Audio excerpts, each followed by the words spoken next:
In this step, what we're going to do is now set up our character blueprint. So we're just going to save and close the animation blueprint. That has served its purpose. Let's go back up to our main character folder, and we're going to create a new folder here for our main blueprints.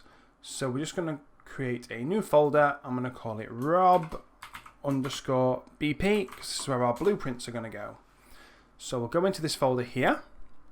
In this folder, we're going to right click. We're going to create a new blueprint class. And the obvious one for this one is going to be a character, because that's what we're creating. So we'll click on that. And I'm going to call this one Rob_BP. This is our main character blueprint. And we'll open that up. By default, you get a capsule, which kind of represents your character in 3D space. This is how they'll collide and things. You've got an arrow which just kind of points which way is front on. And you've also got mesh, which is not showing anything yet because we haven't chosen one. And there's also a character movement component, which has lots of defaults for how the character moves and behaves, which we'll change some of those later, but we'll leave them at default values for now. So if we go to the mesh component here, there's a space for skeletal mesh, and here we can choose our Rob mesh. And then he goes in.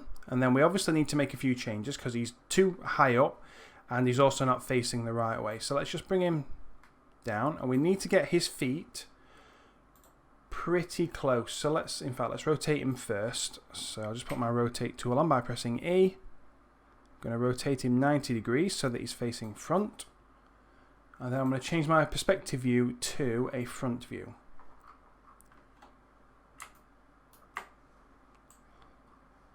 And then you can see here that his feet aren't really lining up with the bottom of the capsule. So what we'll do is just turn the snaps down on the move to 1. And we'll zoom in real close, and we're just going to line this up with the bottom of the capsule. That should mean that he connects with the floor properly. Okay, now what we're going to do is just zoom out. The capsule's about the right size and shape, so we'll leave that as it is for now. And we'll go back into a perspective view.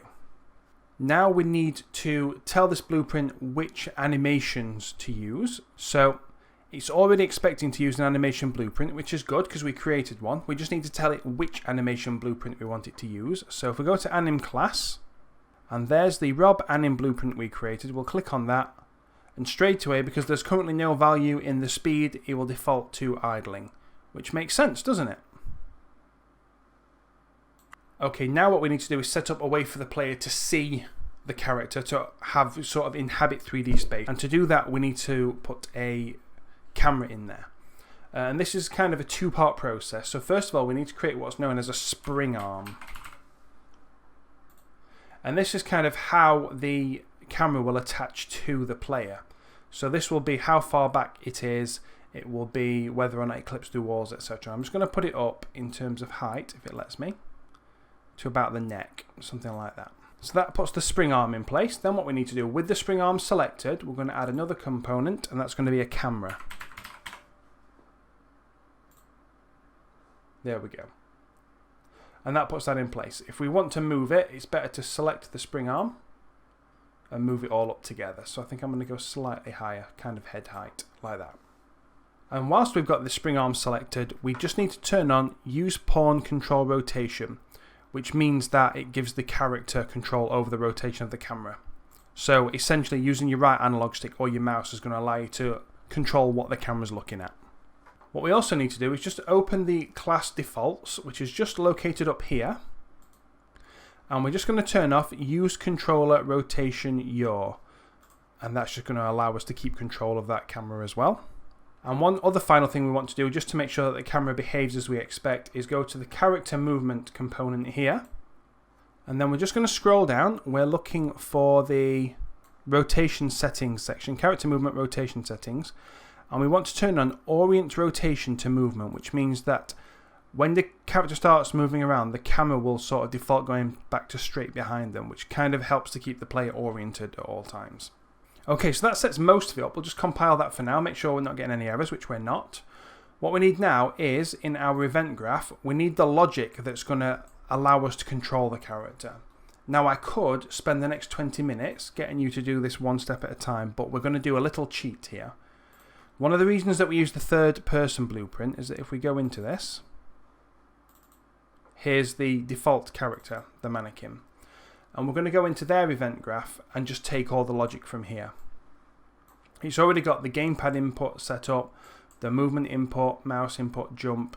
It's all there, which just means that we don't have to set this up from scratch. So we'll select it all and we'll do Control-C for copy.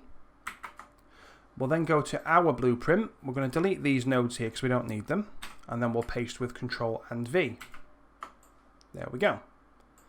So then that gives us all the logic we need, but if we try and compile this, you'll see that we get some errors. And the reason is that we need two variables. There's one called base turn rate and one called base lookup rate, and these are both float variables. So if we go into variables and add, so by default this thinks it's going to be a boolean. I disagree, it's going to be a float. And we need to get the name, so it's going to be, the first one is base turn rate, base turn rate. So just type it out, don't put any spaces in, but do make sure you capitalize the first letters. Press enter, and that would be the first one. Then we'll add one more variable. By default this one's going to be a float because we just used it, and this is going to be base lookup rate. So base lookup rate, and then we'll compile. The errors go away because these variables are now there. We do need some default values for these variables, so I'm going to go for about 90 on each.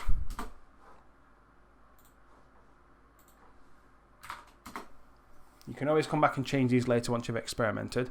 These just deal with how quick the character will change direction. So if you move from running forwards to running left, how quickly will the character blueprint rotate to the character? Okay, so let's compile that again. And believe it or not, that's it done. That is our entire character blueprint setup. And in fact, that's the entire character setup. In the next step, what we'll need to set up is the game mode blueprint, which basically just tells Unreal Engine which character we want it to use. So now what we're going to do is switch out from using the default mannequin and switch to using our default Rob character. So I'll see you in the next step for that. I'm able to continue making these videos thanks to the ongoing support of my amazing Patreon community.